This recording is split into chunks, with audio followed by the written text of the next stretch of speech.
Hi hello friends, welcome back to my channel. ಇವತ್ತಿನ ವಿಡಿಯೋದಲ್ಲಿ ಶ್ರೀಗಂಧದ ಗುಡಿ ಕನ್ನಡ ಸೀರಿಯಲ್ನ ಇವತ್ತಿನ ಸಂಚಿಕೆ ಏನಾಯಿತು ಅಂತ ನೋಡೋಣ. ಇದು ಸಂಚಿಕೆ 43. ಇದು ಇವತ್ತು ಸಂಜೆ ಪ್ರಸಾರವಾಗುತ್ತಿದೆ. ಹಿಂದಿನ ಸಂಚಿಕೆಯಲ್ಲಿ ನೀವೆಲ್ಲರೂ ನೋಡೇ ಇರ್ತೀರ. ದಾಸು ಮತ್ತು ಆರ್ಯ ಬಂದು ರೌಡಿಗಳ ಜೊತೆಗೆ ಇವ್ರ ಮನೆ ಮುಂದೆ ಬಂದು ಎಲ್ಲರಿಗೂ ಹೊಡೆಸ್ತಾ ಇರ್ತಾರೆ. ಹಾಗೆ ಆರ್ಯ ಇವಳನ್ನ ಕೈ ಹಿಡ್ಕೊಂಡು ನಿಂತ್ಕೊಂಡಿರ್ತಾನೆ. ಅಷ್ಟರೊಳಗೆ ಮುಗ್ದೋಗ್ಬಿಟ್ಟಿರುತ್ತೆ ನಿನ್ನಿನ ಸಂಚಿಕೆ. ಇವತ್ತಿನ ಸಂಚಿಕೆಯಲ್ಲಿ ಇದೇ ಕಂಟಿನ್ಯೂಯೇಷನ್ ಆಗಿರುತ್ತೆ. ಪರಿಪರಿಯಾಗಿ ಬೇಡ್ಕೋತಾನೆ ಆರ್ಯ, ಮನೆಗೆ ಹೋಗೋಣ ಬಾ, ನೀನಿಲ್ಲ ಅಂದರೆ ನಾನು ಆಸ್ಟ್ರೇಲಿಯಾಗೂ ಹೋಗಲ್ಲ ಅಂತಲೂ ಹೇಳ್ತಾನೆ. ನೀನಂದರೆ ನನಗೆ ತುಂಬ ಇಷ್ಟ ಅಂತಂದು ಐ ಲವ್ ಯು ಅಂತ ಹೇಳಿ ರಿಕ್ವೆಸ್ಟ್ ಮಾಡ್ಕೋತಾ ಇದ್ದಾನೆ. ನನಗೆ ಬೇರೆಯವ್ರ ಥರ ರೋಸ್ ಕೊಟ್ಟು ಫ್ಲರ್ಟ್ ಮಾಡೋದು ಇಷ್ಟ ಆಗಲ್ಲ, ನನಗೆ ಮನಸ್ಸಲ್ಲಿದೆಯಾ ನೀನು, ಹಾಗೆ ಹೀಗೆ ಅಂತ ಹೇಳ್ತಾ ಇರ್ತಾನೆ. ಈ ಕಿತ್ತೋಗಿರೋ ಡ್ರೈವರ್ಗೆ ಯಾಕೆ ಇಂಪ್ರೆಸ್ ಆಗಿದೆಯಾ, ಈ ಡಬ್ಬ ಮನೆ ಮುಂದೆ, ಸ್ಟ್ರೀಟ್ ಲೈಟ್ ಮನೆ ಮುಂದೆ ಊಟ ತಿಂತಾ ಇದೆಯಲ್ಲ, ನನ್ನ ಜೊತೆಗೆ ಬಂದರೆ ನಿನಗೆ ರಾಯಲ್ ಲೈಫ್ ಸಿಗುತ್ತೆ ಅಂತ ಹಾಗೆ ಹೀಗೆ ಅವಳನ್ನ ಪರಿಪರಿಯಾಗಿ ಬೇಡ್ಕೋತಾನೆ. ಆದರೆ ಇವಳು ಚೆನ್ನಾಗಿ ಬೈತಾಳೆ. ನೀನು ಎಷ್ಟು ನೀಚ ಅಂತಂದು ಪದೇ ಪದೇ ಪ್ರೂವ್ ಮಾಡೋ ಅವಶ್ಯಕತೆ ಇಲ್ಲ. ನೀನೇನಾದರೂ ಇಲ್ಲಿಂದ ನಮ್ಮಣ್ಣನ ಜೊತೆಗೆ ಇವ್ರನ್ನೆಲ್ಲ ಕರ್ಕೊಂಡು ಹೋಗಲಿಲ್ಲ ಅಂದರೆ ಕಾಳಿ ಸರ್ಗೆ ಫೋನ್ ಮಾಡಿಬಿಡ್ತೀನಿ ಅಷ್ಟೇ ಇನ್ನು ಅಂತ ಹೇಳ್ತಾಳೆ. ಅಷ್ಟರೊಳಗೆ ಇವನು ಕೈ ಬಿಟ್ಟು, ಅಯ್ಯೋ ನನ್ನ ಲೈಫಿಗೆ ಈ ಕಿತ್ತೋಗಿರೋ ಡ್ರೈವರ್ ಅಷ್ಟೇ ವಿಲನ್ ಅಂತ ಅಂದ್ಕೊಂಡಿದ್ದೆ, ಈ ಇನ್ಸ್ಪೆಕ್ಟರ್ ಕಾಳಿನೂ ನೆನ್ಪು ಬರಲಿಲ್ಲ ನೋಡಿ ಅಂತ ಅಂದ್ಕೊಂಡು ಶಾಕ್ ಆಗ್ತಾನೆ ಅವ್ರ ಹೆಸರು ಕೇಳತ್ಲೆ. ಇವರಿಬ್ಬರು ಮಾತಾಡ್ತಾ ಇರ್ತಾರೆ ಕಂಟಿನ್ಯೂಯಸ್ ಆಗಿ. ಇವರು ರೌಡಿಗಳ ಜೊತೆಗೆ ಹೊಡೆದಾಡ್ತಾನೆ ಇರ್ತಾರೆ, ಅಣ್ಣ ತಮ್ಮಂದರು ಮತ್ತು ಇವಳ ಅಣ್ಣ ಹಾಗೆ ರೌಡಿಗಳು. ಊರಿನ ಜನ ಅಂತೂ ಇವರೆಲ್ಲ ಹೊಡೆದಾಡೋದು ನೋಡಿ ತಮಾಷೆ ಥರ ಹಂಗೆ ಎಂಜಾಯ್ ಮಾಡ್ತಾ ಇರ್ತಾರೆ. ಇವರು ಅತ್ತೆ ಮತ್ತು ದೊಡ್ಡಪ್ಪ ಮಾತ್ರ ತುಂಬಾ ಖುಷಿ ಪಡ್ತಾ ಇರ್ತಾರೆ ಹೀಗೆ ಆಗಬೇಕು ಅಂತಂದು. ನಟರಾಜ್ಗಂತೂ ತುಂಬಾ ಸಿಟ್ಟು ಬಂದಿರುತ್ತೆ. ಊಟ ಮಾಡ್ತಾ ಇರ್ತಾರಲ್ಲ, ದೊಡ್ಡ ಬಿಲ್ಡಪ್ ಕೊಡ್ತಾ ಇರ್ತಾರೆ.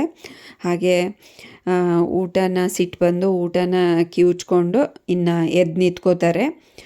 ಇವರ ಅಣ್ಣ ತಮ್ಮಂದ್ರನ್ನೆಲ್ಲನೂ ಹೊಡಿತಾ ಇರ್ತಾರಲ್ಲ, ಅವರಿಗೆ ಆ ರೌಡಿಗಳನ್ನು ಸೈಕಲ್ ತೊಗೊಂಡು ಒಬ್ಬೊಬ್ಬರಿಗೇ ಹೊಡೆದು ಬಿಸಾಕ್ಬಿಡ್ತಾರೆ ಕೆಳಗಡೆ. ಎಲ್ಲರೂ ಶಾಕಲ್ಲಿ ನೋಡ್ತಾ ಇರ್ತಾರೆ, ಏನಪ್ಪ ಇದು ಈ ಥರ ಒಬ್ಬೊಬ್ಬರೇ ಬೀಳ್ತಾ ಇದ್ದಾರೆ ಅಂತಂದು, ಇಷ್ಟೊಂದು ಧೈರ್ಯ ಮತ್ತು ಶಕ್ತಿ ಇರೋದು ಅಂತ. ಅಣ್ಣ ತಮ್ಮಂದ್ರಿಗೆ ಏನೂ ಆಗಿರಲ್ಲ, ಇವ್ರು ಮಾತ್ರ ಇವ್ರ ಅಪ್ಪಂಗೆ ದೊಡ್ಡ ಸಾಹಸ ಮಾಡಿ ಇವ್ರನ್ನೆಲ್ಲನೂ ಬೀಳ್ಸಾಕ್ತಾ ಇರೋದು ನೋಡಿ ಇವ್ರಿಗೆಲ್ಲರಿಗೂ ಆಶ್ಚರ್ಯ ಆಗುತ್ತೆ. ನಟರಾಜ್ ಅವರು ಹೇಳ್ತಾರೆ, ನನಗೆ ಯಾವ ಆಯುಧನೇ ಬೇಡ, ನಾನೇ ದೊಡ್ಡ ಆಯುಧ, ನನ್ನ ಮುಂದೆ ನೀವು ಯಾರೂ ಗೆಲ್ಲಕ್ಕಾಗಲ್ಲ. ನಾನಂದರೆ ಏನು ಅಂದ್ಕೊಂಡಿದ್ದೀರಾ, ನನ್ನ ಮಕ್ಕಳನ್ನ ಬಿಡ್ತೀರೋ ಇಲ್ವೋ, ಮೊದಲು ನಡೀರಿ ಇಲ್ಲಿ ಜಾಗ ಖಾಲಿ ಮಾಡಿ, ಇಲ್ಲಾಂದರೆ ಒಬ್ಬೊಬ್ರನ್ನೂ ಹುಟ್ಟಿಲ್ಲ ಅಂತ ಅನಿಸ್ಬಿಡ್ತೀನಿ ಅಂತ ಹೇಳಿದಾಗ ದಾಸು ಮತ್ತು ಎಲ್ಲರೂ ಶಾಕ್ ಆಗ್ತಾರೆ, ಬೆಚ್ಚಿ ಬಿದ್ದುಬಿಡ್ತಾರೆ. ಹಾಗೆ ರೌಡಿಗಳೆಲ್ಲ ಇವ್ರು ಇನ್ನೇನು ಮಾಡ್ತಾನೆ ಅಂತಂದು ಹೆದರಿ ಓಡೋಗ್ಬಿಡ್ತಾರೆ ಒಬ್ರಿಗೊಬ್ಬರು ಕಾರ್ ಹತ್ಕೊಂಡು.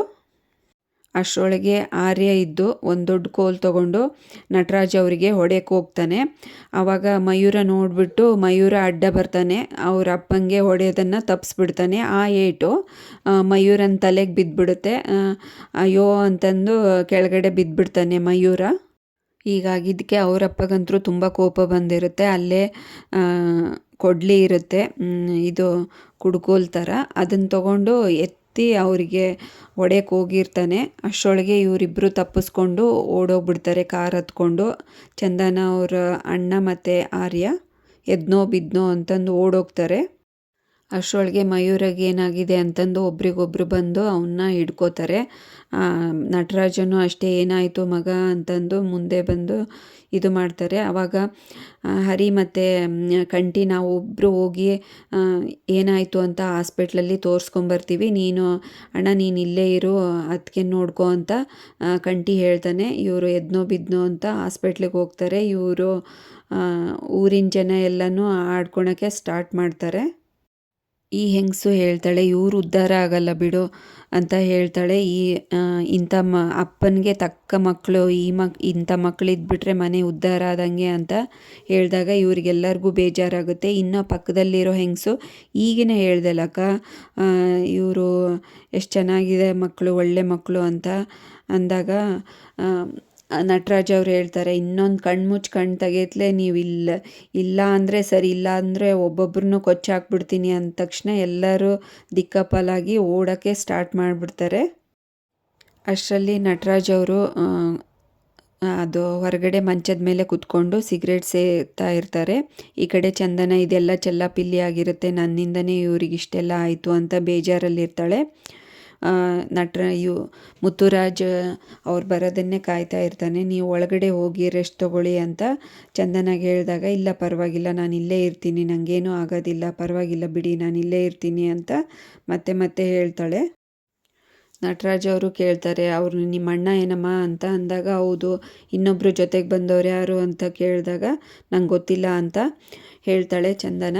ಅದಕ್ಕೆ ನಟರಾಜ್ ಹೇಳ್ತಾರೆ, ನಿಮ್ಮ ಅಣ್ಣಂದು ತಿಥಿ ಊಟ ಕಳಿಸ್ತಾ ಇದ್ದೆ, ಇನ್ನು ಸ್ವಲ್ಪ ತಿದ್ದಿದ್ರೆ ಅವ್ರ ಮನೆಗೆ ಅಂತ ಹೇಳಿದಾಗ ಮುತ್ತುರಾಜ್ ಬೈತಾನೆ, ಏನಪ್ಪ ಹೀಗೆಲ್ಲ ಮಾತಾಡ್ತಾ ಇದೀಯಾ, ಸ್ವಲ್ಪ ಸುಮ್ಮನೆ ಇರು, ಹೀಗೆಲ್ಲ ಮಾತಾಡಬಾರ್ದು ಅಂತ ಹೇಳ್ತಾನೆ. ಅಷ್ಟರಲ್ಲಿ ಮಯೂರ ಮತ್ತು ಅಣ್ಣ ತಮ್ಮಂದರು ಬರ್ತಾರೆ. ಬಂದು ಇವನು ಮುತ್ತುರಾಜ್ ಕೂತ್ಕೋಬಾ ಅಂತ ಹೇಳಿ ಮಂಚದ ಮೇಲೆ ಕೂರಿಸ್ತಾನೆ. ಮಯೂರನ ಏನಾಯಿತು ಕಂದ ಅಂತ ಕೇಳ್ತಾನೆ. ಏನು ಇಲ್ಲ ಬಿಡೋಣ, ಚಿಕ್ಕ ಗಾಯ, ಏನಾಗಿಲ್ವಂತೆ, ಚೆನ್ನಾಗಿದ್ದೀನಿ ಅಂತ ಹೇಳ್ತಾನೆ. ಅಷ್ಟರೊಳಗೆ ಚಂದನ ಅಳ್ತಾ ಇರೋ ಸೌಂಡ್ ಬರುತ್ತೆ. ಯಾಕೆ ಮೇಡಮ್ ಅಳ್ತಾ ಇದ್ದೀರಾ, ಏನಾಯಿತು, ಏನೂ ಆಗಿಲ್ವಲ್ಲ, ಆರಾಮಿದ್ದಾನಲ್ಲ ಬಿಡಿ, ಏನೂ ಆಗಿಲ್ಲ, ಚಿಕ್ಕ ಗಾಯ ಅಂತ ಹರಿ ಸಮಾಧಾನ ಮಾಡ್ತಾನೆ.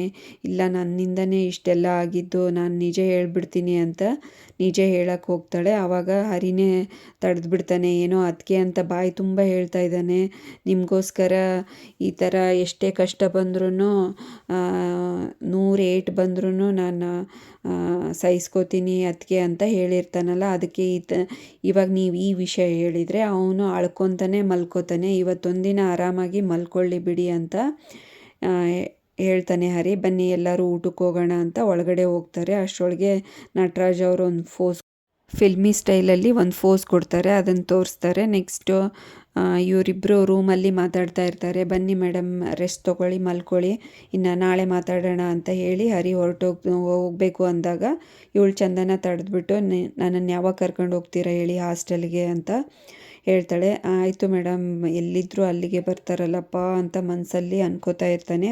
ಆಯ್ತು ಬಿಡಿ, ನಾಳೆ ನೋಡೋಣ ಅಂತೆ, ನಾಳೆ ಬೆಳಗ್ಗೆ ಮಾತಾಡೋಣ ಅಂತ ಹೇಳ್ತಾನೆ.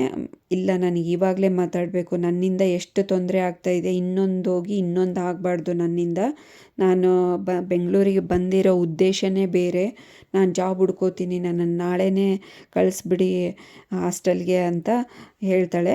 ಅದಕ್ಕೆ ಆಯಿತು ನೋಡೋಣ ಬಿಡಿ ನಾಳೆ ಅಂತಾನೆ ಮತ್ತೆ ಪದೇ ಹರಿ. ಅದಕ್ಕೆ ಇವಳಿಗೆ ಸಿಟ್ಟು ಬಂದು, ನೀವು ಕಳಿಸ್ತೀರೋ ಏನಿಲ್ವೋ, ನಾನು ಇಲ್ಲ ಅಂದರೆ ನಿಮ್ಮ ಅಣ್ಣನ ಹೆಲ್ಪ್ ತೊಗೊಂಡು ನಾನೇ ಹೋಗ್ತೀನಿ ಅಂತ ಹೇಳ್ತಾಳೆ. ಬೇಡ ನಾನೇ ಕಳಿಸ್ಬರ್ತೀನಿ ಬಿಡಿ ಅಂತ ಹೇಳ್ತಾನೆ ಹರಿ. ಸೊ ನಾಳೆ 9 ಗಂಟೆಗೆ ರೆಡಿಯಾಗಿರ್ತೀನಿ, ಕಳಿಸ್ಬನ್ನಿ ಅಂದಾಗ, ಇಲ್ಲ ನಾಳೆ 9 ಗಂಟೆಗೆ ಆಗಲ್ಲ ಅಂತ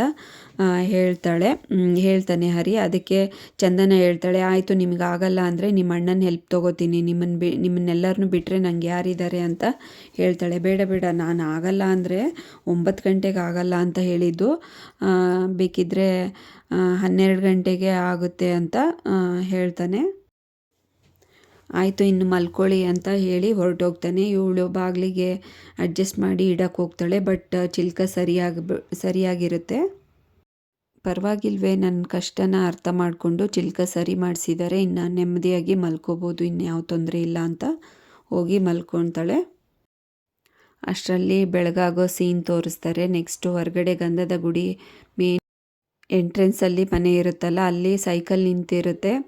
ಈ ನಟರಾಜ್ ಅವರು ಚಿನ್ನ ನೀನು ಸೈಕಲ್ಗೆ ಹೇಳ್ತಾ ಇರ್ತಾರೆ ವರ್ಣನೆ ಮಾಡಿ, ತುಂಬ ಚೆನ್ನಾಗಿ ಮಾತಾಡ್ತಾರೆ ಇವರು ನಟರಾಜ್ ಅವರು. ನೀನು ಡೈಲಿ ನನ್ನ ಭಾರ ಹೊರ್ತೀಯ, ನಿನಗೆ ಸೌಂಡ್ ಬರದೇ ಇರೋ ಹಾಗೆ ನಾನು ಒಂದು ಎಣ್ಣೆ ಹಾಕ್ತೀನಿ ನೋಡಿ, ಇವಾಗ ವಾರಕ್ಕೆ ಒಂದು ಸರಿನಾದರೂ ಹಾಕಲಿಲ್ಲ ಅಂದರೆ ಹೇಗೆ ಅಂತ ಹೇಳಿ, ಅದಕ್ಕೆ ಇದನ್ನು ಆಯಿಲ್ ಬಿಡ್ತಾ ಇರ್ತಾನೆ. ಅಷ್ಟರೊಳಗೆ ಕಂಠಿ ಬಂದು ಅವನ